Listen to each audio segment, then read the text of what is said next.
जनता की आवाज़ कार्यक्रम में आपका स्वागत है। मैं आपकी मेज़बान रितिका राजपूत। आज जो एक मुद्दा है, काफ़ी गंभीर मुद्दा है। काफ़ी पॉलिटिकल लीडर्स, सोशल वर्कर्स को आपने सुना होगा ओबीसी रिजर्वेशन की बात करते हुए, पर असल में जानना ज़रूरी है जनता से। जनता क्या चाहती है, जनता की आवाज़ क्या है, सरकार तक वो आवाज़ ज़रूर पहुँचनी चाहिए। तो हमारे साथ आज जम्मू कश्मीर के तमाम अलग अलग डिस्ट्रिक्ट से लोग यहाँ पर मौजूद हैं। आखिरकार ओबीसी रिजर्वेशन को लेकर क्या कुछ इनकी सोच है, क्या कुछ डिमांड ये सरकार से चाहते हैं और क्यों चाहते हैं, इन सब बातों की जवाब जो है वो इन्हीं से मिलेंगे। पहले मैं आपको बता दूं, सेंट्रल रूल की अगर मैं बात करूं, यूटी बनने के बाद सेंट्रल रूल को यहां पे इंप्लीमेंट फिलहाल के लिए नहीं किया गया, जो कि ओबीसी रिजर्वेशन से जुड़ा हुआ था। उसी पे नाराजगी जो है लोगों में बनी हुई है। तो इसी पे बातचीत हम शुरू सर आपसे करना चाहेंगे। सबसे पहले इनकी मैं जानकारी आप तक पहुंचा दूं। आपको बताना चाहूँगी ये बी यहाँ पे फ़कीर चंद सोदिया जी हैं, जो कि president of all India backward class federation. आपको बताना चाहूँगी कि ओबीसी को लेके पहले भी इनकी तरफ से प्रोटेस्ट जो है वो किया गया था। पहले भी इन्होंने अपनी डिमांड जो है बाहर निकाल के रखी थी, लेकिन क्या कुछ खास बात है ओबीसी रिजर्वेशन को लेके सर, जम्मू में आपने ये आवाज़ बुलंद करने की जो कोशिश की है, इसके बारे में बताएं। थैंक यू, आपका धन्यवाद है कि आपने अपना समय निकाला और हमारी बात सुनने का प्रयास किया और हमारी बात को सुन के सरकार तक पहुंचाने का भी आप पूरी कोशिश कर रहे हैं। हम आपके बहुत धन्यवादी हैं। जहाँ तक जम्मू कश्मीर में ओबीसी रिजर्वेशन की बात है, तो 370 के पहले जम्मू कश्मीर रियासत एक अलग रियासत थी, अपना इसका स्टेटस था। तो हम लड़ते रहे, लेकिन सेंटर और स्टेट के बीच में एक दीवार सी खड़ी बनी रही। कोई ना कोई बहानाबाजी होता था, 370 है, वो नहीं हो सकता, ये नहीं हो सकता।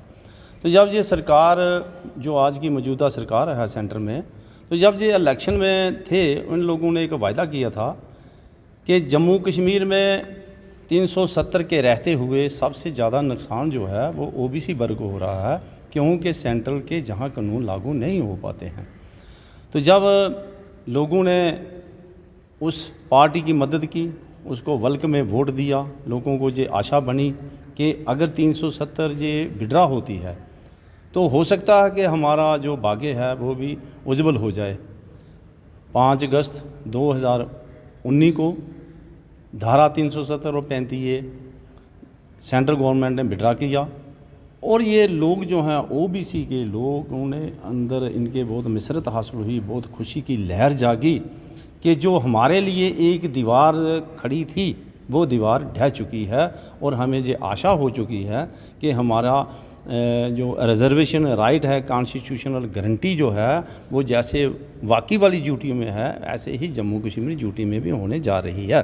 तो हम लोगों ने बहुत वेलकम किया और इनका 370 के टूटने की बहुत खुशी मनाई, ताकि लक्ष्य हमारा ये था कि हमारे लोगों को हमारा हिस्सा मिलेगा। लेकिन ऐसा हुआ नहीं। 31 अक्टूबर 2019 को सेंट्रल गवर्नमेंट ऑफ इंडिया ने रीऑर्गेनाइजेशन एक्ट बनाया।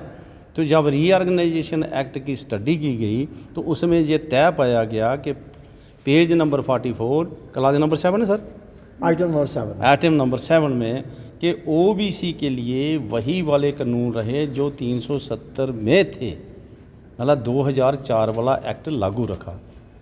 बड़े अफसोस से कहना पड़ता है कि इतने कानून जो बदल दिए गए और जम्मू कश्मीर में ओबीसी के लिए जो एक वायदा किया गया था, एक जेंटलमैन, आज वो भारत के प्राइम मिनिस्टर हैं, उन्होंने इलेक्शन में भी वायदे किए, उन्होंने जम्मू में बड़ी बड़ी सभाओं में ये वायदे किए, जहाँ तक कि पार्लियामेंट के अंदर अमित शाह जी ने भी ये वायदे किए कि जब हम पावर में आएंगे हम आपको पूरे रिजर्वेशन राइट देंगे। जहाँ तक कि जम्मू कश्मीर की सरकार की जो इन्फॉर्मेशन डिपार्टमेंट है वो हर हफ्ते अखबारों में निकालता रहा, तो लोगों के अंदर एक मसरत की तो सर वो पावर में भी आगे, वो पल्ली पंचायत भी होके चले गए, लेकिन ओबीसी को लेके कुछ खास बात नहीं कही उन्होंने। देखो, इससे पहले भी वो आए हैं, प्राइम मिनिस्टर साहब नहीं आए, लेकिन उससे पहले अमित शाह जी भी आए हैं, उन्होंने भी कोई ख़ास बात नहीं की।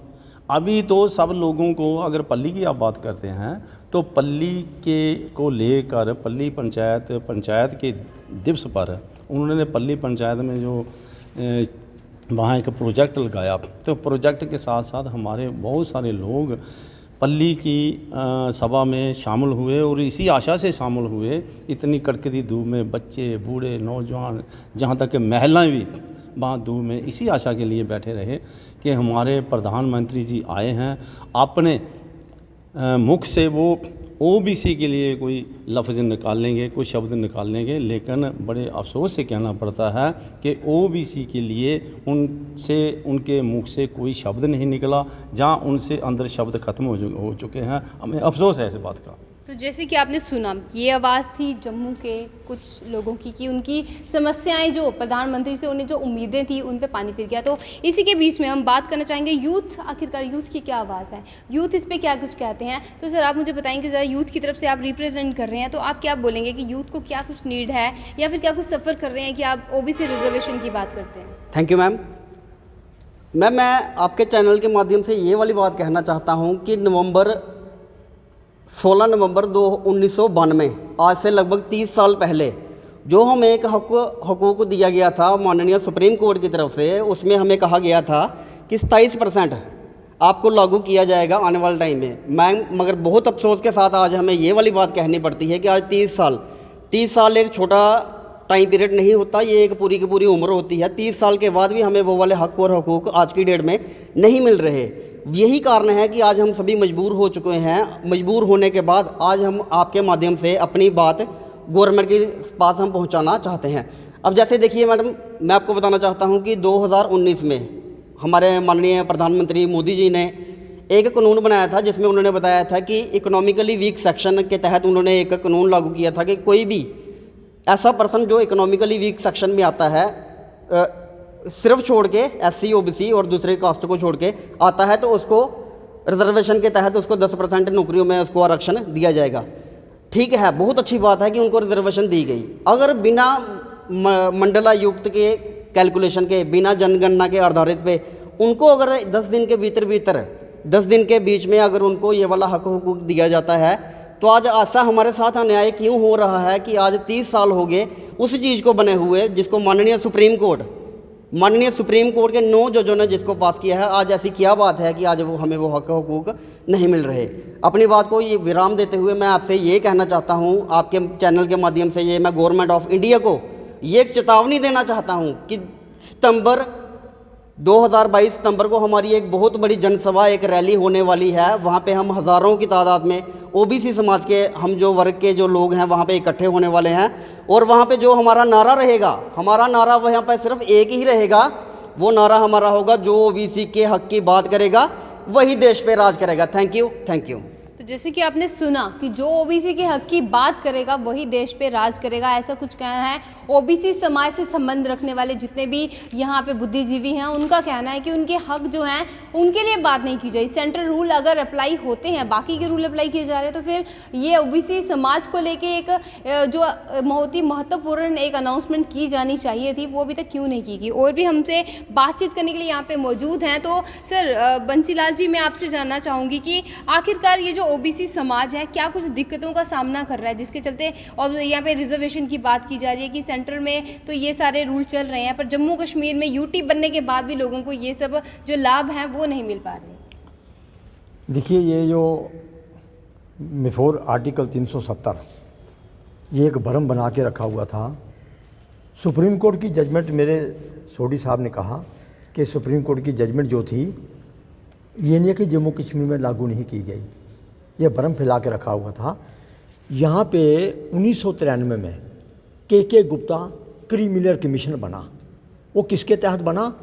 आर्टिकल जो सुप्रीम कोर्ट की जजमेंट थी उसके अंदर पैरा नंबर जो AIR का 123B था, उसके तहत जम्मू कश्मीर में कमीशन बनाया गया, क्रिमिनल कमीशन। जब वो बनाया गया तो उसके ऊपर जो ऑर्डर निकला उसके ऊपर साफ लिखा हुआ था ये सुप्रीम कोर्ट की जजमेंट के तहत बना गया है। उसके बाद इन्होंने 1995 के अंदर जम्मू कश्मीर के अंदर जब 96 में चुनाव है, 1997 के अंदर जहाँ कमीशन बनाया गया इंक्लूजन और एक्सक्लूजन का। तो जब वो उस कमीशन का जो, क्योंकि 1995 में जब ये कमीशन लागू बनाया गया था उस वक्त जम्मू कश्मीर ये असम्बली जो थी, ये असम्बली नहीं थी, ये राष्ट्रपति शासन था उस वक्त जम्मू कश्मीर के अंदर। लेकिन राष्ट्रपति जी ने एक ऑर्डिनेंस जारी किया 1995 के अंदर, उसके लास्ट पेज पे बिल्कुल साफ लिखा हुआ था ये भी वो सुप्रीम कोर्ट की जजमेंट के तहत बने हैं। तो मेरा मतलब कहने का, आर्टिकल 141 और 142 सुप्रीम कोर्ट की जजमेंट को नहीं रोक सकता था, क्योंकि डायरेक्टली लागू है पूरे देश में। चाहे जम्मू कश्मीर के अंदर धारा 370 थी, लेकिन सुप्रीम कोर्ट के जजमेंट को ऑब्जेक्ट नहीं कर सकते थे, लेकिन इन्होंने लागू किया कुछ पार्ट जो सुप्रीम कोर्ट की जजमेंट का वो लागू किया जम्मू कश्मीर के अंदर। लेकिन जब बारी आई ये उसकी शिनाख्त करने की ओबीसी की, कि ओबीसी को जब मंडल कमीशन ने 63 जातियाँ जम्मू कश्मीर के अंदर आइडेंटिफाई की हुई थी, उन्हीं को मिलना चाहिए था। लेकिन इन्होंने क्या किया, बैकवर्ड एरिया के नाम से हमारा रिजर्वेशन बांट दिया। बैकवर्ड कास्ट थी, मंडल कमीशन ने आइडेंटिफाई किया हुआ था, लेकिन इन लोगों ने आरबीए, एएलसी, आज भी देखिए जितेंद्र सिंह चलाते हैं ज़ोर ज़ोर से पहाड़ी स्पीकिंग। अरे भाई पहाड़ी स्पीकिंग क्या है? मुझे बताइए, कॉन्स्टिट्यूशन में जब आप 4 ही कैटेगरियाँ इस देश के अंदर आती हैं, एक जनरल कैटेगरी, एक एससी कैटेगरी, एक एसटी और एक ओएससी, जम्मू कश्मीर ओएससी मान लीजिए। जो ईडब्ल्यूएस जो रिजर्वेशन मेरे साथी ने कही वो 10% उनको मिल रही है अपर कास्ट को, तो उसके बाद एससी को 8%, शेड्यूल ट्राइब को 10% जम्मू कश्मीर के अंदर, और ओएससी को 4% मिल रही है ओबीसी को। फिर कौन से लोग बच गए इस प्रदेश के अंदर जिनको आपने आरबीए दे के रखा हुआ है, एएलसी दे के रखी है, और पहाड़ी मतलब कॉन्स्टिट्यूशन लैंग्वेज बेस पे और टोपोग्राफी, जो अगर किसी जोग्राफिकल टोपोग्राफी के ऊपर ये अलाउ नहीं करता है जो कि कॉन्स्टिट्यूशन इनको रिजर्वेशन दी जाए। आपने आज भी देखा होगा कि केंद्रीय स्कूल हैं उसके अंदर किसी एमपी को कोटा दिया जाता था, किसी मुलाजम को कोटा दिया जाता था। उन्होंने कहा एससी, एसटी और ओबीसी के अलावा केंद्रीय विद्यालय में किसी को भी आरक्षण नहीं मिलेगा। इसका मतलब कॉन्स्टिट्यूशन जो अलाउ करता है वही चीज़ मिलेगी, लेकिन इन्होंने परिभाषा ही जम्मू कश्मीर में बदलकर आरबीए के नाम से आज भी रिजर्वेशन लूटी जा रही है हमारी। बिल्कुल। तो सर जब कॉन्स्टिट्यूशन में पूरा क्लियर कट लिखा है, पूरा मेंशन किया गया, उसके बावजूद भी यहाँ पे ओबीसी को एक तरह से इग्नोर किया जा रहा है, तो अब तो यूटी भी बन चुकी है, कोई बहाना भी नहीं बचता, तो अब क्यों नहीं इम्प्लीमेंट कर रहे वो लोग? हाँ, ये बात ठीक है आपकी बिल्कुल। ये बात मैं आपको ये कहता हूँ कि जब धारा 370 ख़त्म हो गई, आपने ईडब्ल्यूएस लागू की, तो जब मेरे साथी ने कहा कि जो रीऑर्गेनाइजेशन एक्ट 5 अगस्त 2019 को राज्यसभा में पेश हुआ, उसके पेज नंबर 44 पे लिखा हुआ था ये बात, उसके साथ रिजर्वेशन एक्ट 2004 लागू रहेगा जो जम्मू कश्मीर के संविधान के मुताबिक बिफोर आर्टिकल 370 के बना था, वो एब्रोगेशन ऑफ आर्टिकल 370। लेकिन जब वो लागू हो गया, जब उसके साथ 4 इन्होंने जोड़ दिए, ABCD अमेंडमेंट्स जोड़ दिए उसके अंदर रीऑर्गेनाइजेशन एक्ट के अंदर, वो किसके लिए थी? ईडब्ल्यूएस के लिए। लेकिन 27 जनवरी को 2020 को होम मिनिस्टर जी पार्लियामेंट के अंदर कहते हैं कि ये इनको जो अमेंडमेंट की थी हमने ईडब्ल्यूएस के लिए, इसको विड्रा करते हैं हम लोग। अगर आपने उसको विड्रा कर लिया, क्यों विड्रा किया? कि नाउ द सेंट्रल कानून are directly implemented in Jammu and Kashmir. तो यही सवाल मेरा नेशनल कमीशन बैकवर्ड क्लासेस 28 दिसंबर को यही बात वहाँ रखी गई, पर जब इन्होंने ये लागू, जिसमें जम्मू कश्मीर का एक स्पेशल सेक्रेटरी और DOTP का एक स्पेशल सेक्रेटरी भी मौजूद था उस वक्त, लेकिन जो NCBC के चेयरमैन थे उन्होंने साफ कहा कि ये जो बात कह रहे हैं कि अगर ईडब्ल्यूएस को लागू कर दिया, डायरेक्ट कानून लागू है, तो फिर ये सुप्रीम कोर्ट की जजमेंट जो है ये 1992 की, it becomes a law of in the country. जब लॉ बन चुका था तो वो भी सेंट्रल कानून था, उसको क्यों इम्प्लीमेंट नहीं किया?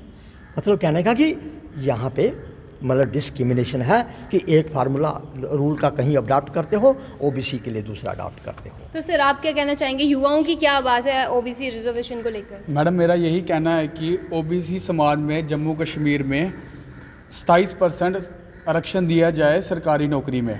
यूथ को, जो ओबीसी का यूथ दर बदर भटक रहा है उससे वो बच जाएगा, जो कि 1992 में क्लियर हुआ है कि सुप्रीम कोर्ट का फैसला है कि अगर 27% आरक्षण देनी है, पूरे देश में मिल रही है, तो जम्मू कश्मीर में क्यों नहीं मिल रही?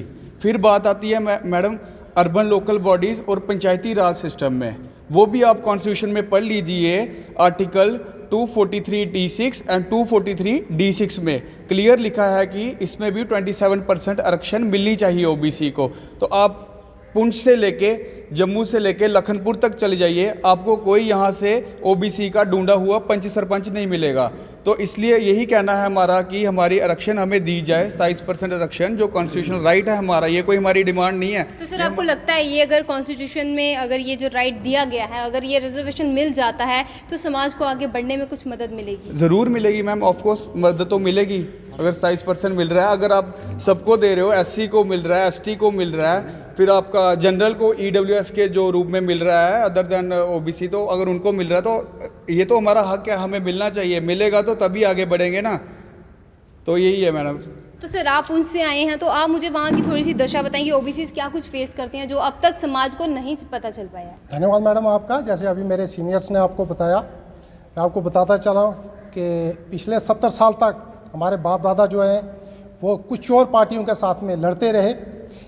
2013 के अंदर में एक आशा की किरण ओबीसी समाज को जम्मू कश्मीर के अंदर में दिखाई दी थी कि शायद अब जो है हमारा भला होगा, लेकिन ये तो उनके भी बाप निकले, चोर चोर मसेरे भाई। इन्होंने कहा कि अब आपको नहीं मिल रहा है, क्यों नहीं मिल रहा है, कहने लगे 370 है, 370 भी हटा दिया। लेकिन मैडम मैं आपको बताना चाहता हूँ, इन अंधु बहरों को मैं ये चीज़ बताना चाहता हूँ कि 370 और किसी समाज के लिए हटा होगा, लेकिन मेरे ओबीसी समाज के लिए आज भी जम्मू कश्मीर के अंदर में वो 370 वैसे का वैसे ही पहाड़ बना हुआ है। क्योंकि मुझे आज भी मेरे बच्चों को, मेरे भाइयों को ओएससी के नाम से सर्टिफिकेट दी जाती है। 6-6 महीने तक मेरे दादा परदादा के जो कागज़ हैं वो खंगाले जाते हैं, ये हजाम है, ये लोहार है, ये तरखान है या नहीं है। फिर ऊपर से इनकी वो क्या बोलते हैं उसको, इनकम कितनी उसकी बनती है उसके लिए। तीसरी बात मैं आपको कहूँ कि बड़ी खुशी की एक लहर, मेरे ओबीसी समाज के लोग झंडा डंडा सब उठा करके तालियां थालियां बजा रहे थे। कब? 5 अगस्त 2019 को। क्यों?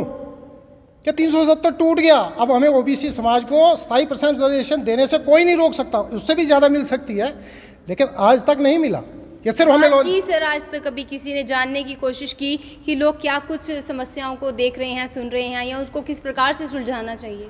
देखिए, सरकार हर चीज़ जानती है, जानते हुए भी सरकार उस चीज़ को हल नहीं करना चाहती है। हमारा यूथ आज पढ़ लिख करके जो हमें रिजर्वेशंस मिलनी चाहिए थी, जब वो फार्म भरता है उसको ओपन कैटेगरी से भी निकाल दिया जाता है, उसको फिर ओबीसी में धकेल दिया जाता है, तो ओबीसी की मात्र 2 सीटें निकलती हैं। मेरा 67% यूथ जो है JNK के अंदर में है, लेकिन उसको मात्र अगर 200 बच्चा मेरा फार्म भरता है तो उसकी 2 पोस्टें निकलेंगी, 198 बच्चा कहाँ जाएगा?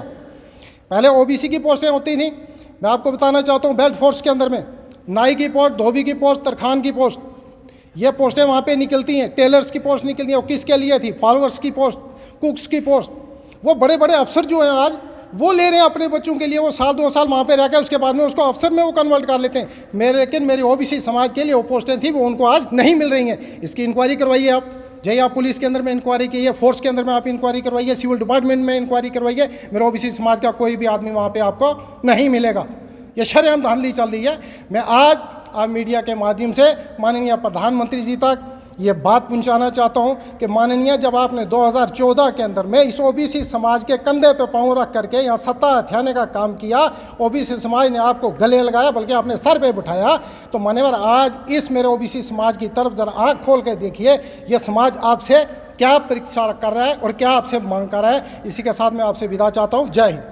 तो जैसे कि आपने सुना, ओबीसी समाज के युवाओं को क्या कुछ दिक्कतें आ रही है, क्योंकि सबसे बड़ी अगर मैं बात करूं एम्प्लॉयमेंट की, युवा जो है वो सबसे ज़्यादा दिक्कत का सामना कर रहे हैं। JNK तो अनएम्प्लॉयमेंट में तो नंबर 1 पे तो कर ही दिया गया था, लेकिन युवाओं को अगर नौकरियों के नाम पे कुछ भी नहीं मिलेगा तो वो अप्लाई भी कैसे करेंगे? ये एक बड़ा मुद्दा था जिस पर ध्यान देना चाहिए। तो सर मैं आपसे जानना चाहूँगी, ओबीसी समाज के रिजर्वेशन की बात की जाती है कि सेंटर में 27% दिया जाए, जम्मू कश्मीर में दिया ही नहीं जाता, पर इस पर बहुत पहले ही हल हो जाना चाहिए था, अब तक नहीं हुआ।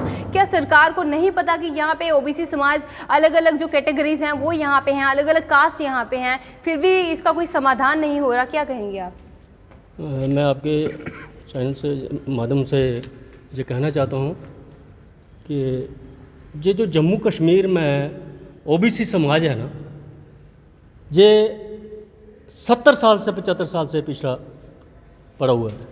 मैं तो कहता हूँ कि लोग कहते थे कि हमारा देश वो गुलाम था, फिर आज़ाद हुआ 47 में, 47 के बाद हम आज़ाद हुए हिंदुस्तान में। तो हम जो ओबीसी समाज के लोग थे, तो पहले तो बीपी सिंह सरकार आने से पहले हम पहले लड़ते रहे, उन्होंने सेंटर में दिया, और हमने जम्मू कश्मीर वाले तब भी गुलाम रहे। तो यही नार था कि 370 टूटती है तो ये टूटेगी। ये हमारी जम्मू कश्मीर की सरकारें थी, चाहे NC थी, कांग्रेस थी, PDP और कोलिशन गवर्नमेंट थी, भाजपा की भी उनके साथ थी, मगर इनका एक ही बहाना था कि 370 टूटेगी तो आपका ये हक मिलेगा। तो 370 भी टूट गई।